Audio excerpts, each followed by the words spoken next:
Sir, target sighted. Container vessel with blue hull. Dead ahead. Okay. Okay, number 2. Okay. Tapos na tayo dyan ha. Huwag na tayo dyan ha. Tapos na yan. Hahanapin mo naman ngayon yung sayo na toka. Ha? Okay? So sige, hanapin mo yan. Kunan mo ng bearing yung mga target na nandyan sa paligid mo.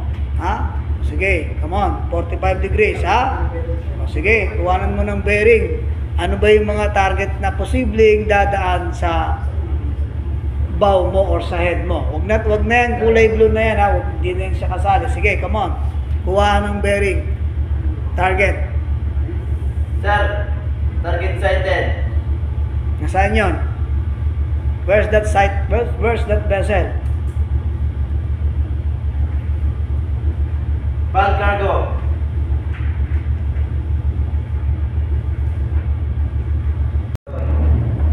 Basahin niyo yung kung ano nakatoka sa inyo. Vessel will pass astern. Oh. Is that vessel will going to pass astern? Yes, sir. Sa lubong natin yan eh. Paano mo yung masasabing pass astern yan? Oh, nabulag na naman kayo. May mga barko dyan. Again, kunan nyo ng bearing ang target. Kagaya niyan, kunan mo ng bearing yung target na yan. Ayan oh. Hindi yan. Ayan. Sir, target sighted. Oh. Container vessel with a gray hull. Yes. How many points? Broad on our starboard bow. Okay, very good. Broad on your starboard bow. Very good. O, sige, monitor mo yan, ha? Okay, number 4. Okay, manage to find your responsibilities. Ano yung barko na yan? Sir, target sighted. Yes. Green bug. We will. Alarma. Nasa ECDIS, ha? Take this to learn subjected. Okay, very good. Oh, sige, report. Number 4.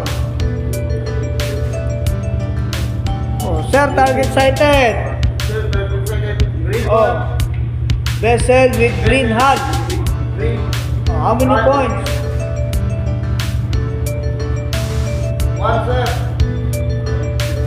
How many points?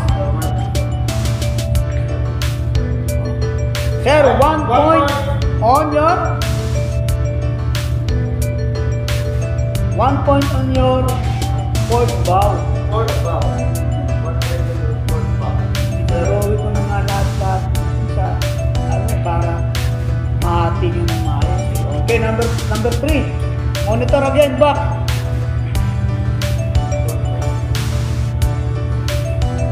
Sir, same target. 3 points on our starboard bow. Okay, so meron tayong target na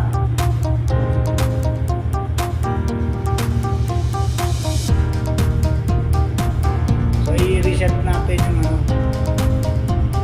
bago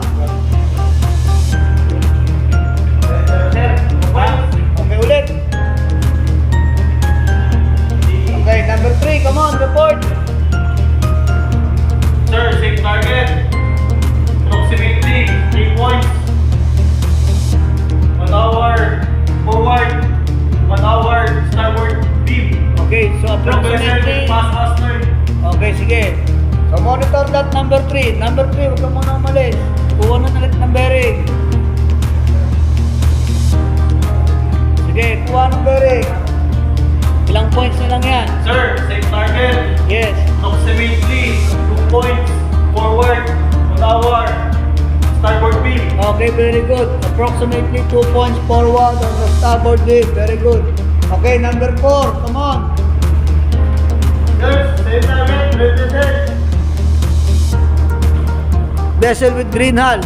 Vessel with green hull. 3 points. 3 points ba yan?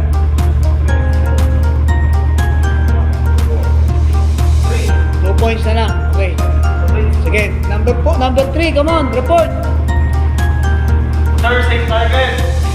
Approximately 1 point on our forward on our starboard beam. Okay, 1 point on our starboard beam. Forward, 1 point forward on the starboard beam. Sige, report ulit. Come on. Sir, same target. Oh, ano na yan? Wala tayo may pass. Wala pa. Sige pa. Ano pa? Broad on the starboard beam pa lang. Pag nag-pass and clear, nakalagpas na. Ha? Eh, sabi mo pass eh, hindi nakalagpas. Eh, hindi pa nakalagpas yun eh. Broad sa lang tawag. Broad on the starboard beam kasi 90 degrees siya sa'yo. Okay, number 2. Number 4, come on, report. What is the position target? Come on. Sir, Oh. same target. 3 minutes, 3 on. Almost. Yan na, no? Almost. Overtake. Almost. Broad on port beam. And to be exactly, we are already overtaking the vessel. Okay? Sige. Number 5. Nasaan sa'yo? Hanapin mo na yung sa'yo. Ha? Hanapin mo na yung sa'yo. Ha? Nasaan na yung sa'yo? So use that binoculars, ha? Hanapin mo yung